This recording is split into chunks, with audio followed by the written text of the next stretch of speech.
India versus ইংল্যান্ডের 5 নম্বর টেস্টের 4 নম্বর দিনের খেলা শেষ। খারাপ লাইটের জন্য খেলাটা কালকে আর হয়নি, নাহলে হয়তো কালকেই রেজাল্টটা বেরিয়ে যেত, যে কোনো একদল জিততো। তো খেলা আজকে 5 নম্বর দিনে খেলা আবার হবে, কালকে খারাপ লাইটের জন্য খেলা হয়নি।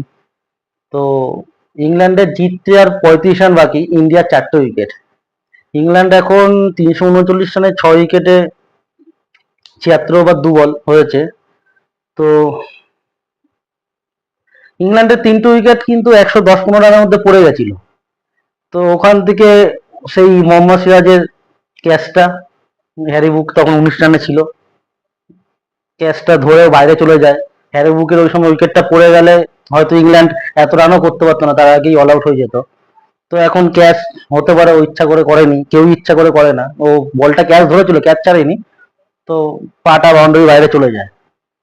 তো আমরা যত না কষ্ট পেয়েছি তার থেকে বেশি কষ্ট মোহাম্মদ সিরাজই পেয়েছে। ওই ক্যাচটা ধরলে খেলার রেজাল্টটা অন্যরকম। তারপর দুজনের মধ্যে ভালো পার্টনারশিপ হয়, জো রুট আর হ্যারি বুকের মধ্যে, দুজনেই সেঞ্চুরি করে। তো হ্যারি ব্রুক যখন 111 রানে আউট হয়, তারপর খেলাটা দেখার মতন ছিল।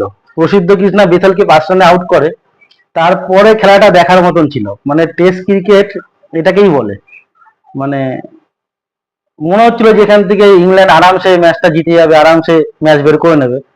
তো হ্যাঁ, প্রসিদ্ধ কৃষ্ণা যখন বেথেলকে 5 রানে আউট করে, বোল্ড করে, তারপর থেকে মনে হচ্ছিল প্রত্যেক বলে একটা না একটা উইকেট যেতে পারে, প্রত্যেক বলে আবেদন হচ্ছিল, প্রত্যেক বলে আবেদন হচ্ছিল।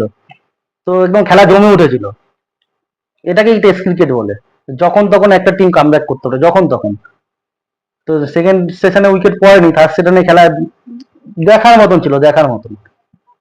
প্রত্যেক বলে আবেদন হচ্ছিল, প্রত্যেক বলে মনে হচ্ছিল উইকেট যেতে পারে, উইকেট যেতে পারে।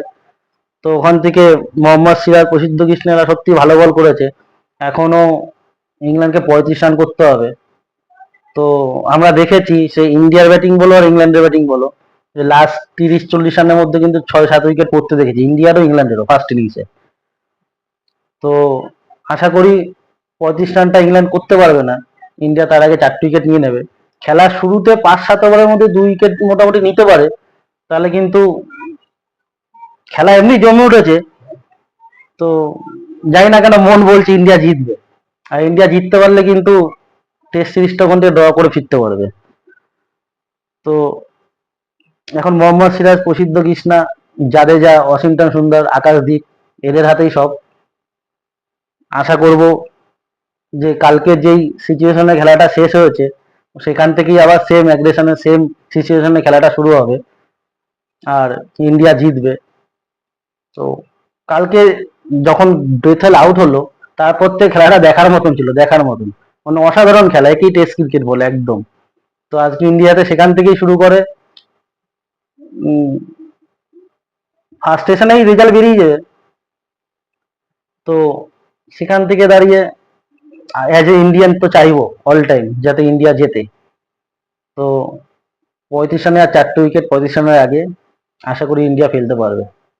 তো চলো খেলার শেষে আবার দেখা হবে। India win.